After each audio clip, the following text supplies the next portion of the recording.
देशातून विलुप्त होत असलेली प्रजाती म्हणजे गिधाड, ज्याला आपण रामायणात जटायू म्हणून बघितले आहे. त्याच्या संवर्धनाचा विडा वनमंत्री सुधीर मुनगंटीवार यांनी उचलला आहे. 22 जानेवारीला अयोध्या येथे होणारा प्राण प्रतिष्ठापूर्वी आज ताडोबा अंधारी व्याघ्र प्रकल्प येथील बोटेझरी कोर झोनमध्ये 10 जटायू संवर्धनासाठी सोडण्यात आले.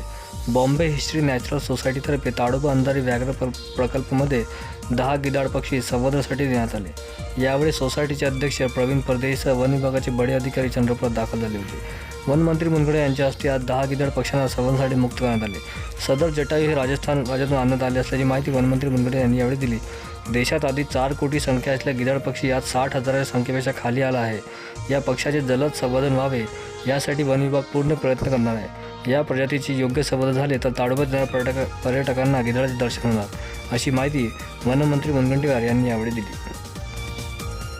आज इथं आपण 10 जटायू हे मुक्त केले, ज्या माध्यमातून ताडोबा अंधारी व्याघ्र प्रकल्पामध्ये आता यांच्या संवर्धन, संरक्षण व जटायू विस्ताराच्या कार्यक्रमाची सुरुवात होते आहे. रामायणामध्ये जटायू एक महत्त्वपूर्ण पात्र आहे, पण दुर्दैवाने आपल्या देशामध्ये जटायूचा उल्लेख अनेकदा रामायणाच्या कथेमध्ये आपण ऐकायचो, पण स्वातंत्र्यानंतर आपल्या देशामध्ये 4 कोटी जटायूंची संख्या होती, ती आज 60,000 पेक्षा कमी झाली आहे.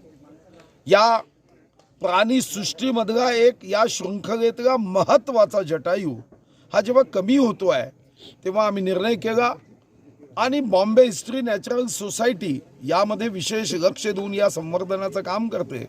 श्री प्रवीण परदेशीजी यांच्याशी चर्चा केली आणि आज त्यांनी आम्हाला 10 जटायू हे मुक्त करून या ठिकाणी संवर्धन व संरक्षणासाठी उपलब्ध करून दिले. मी त्यांनाही धन्यवाद देतो व निश्चितपणे या भागामध्ये दुर्मिळ नव्हे, अदृश्य झालेले जटायू हे आता ताडोबा जंगलामध्ये अतिशय मोठ्या प्रमाणावर याचं संवर्धन झाल्यानंतर हे आकाशामध्ये विहार करतील आणि या जीवसृष्टीमधला महत्त्वाचा दुवा असणारा जटायू हा आमच्या चंद्रपूरकर जनतेला निश्चितपणे या प्राणीसृष्टीमध्ये आपलं योगदान देईल आणि प्रभू रामाचीही आठवण स्मरण करून देईल.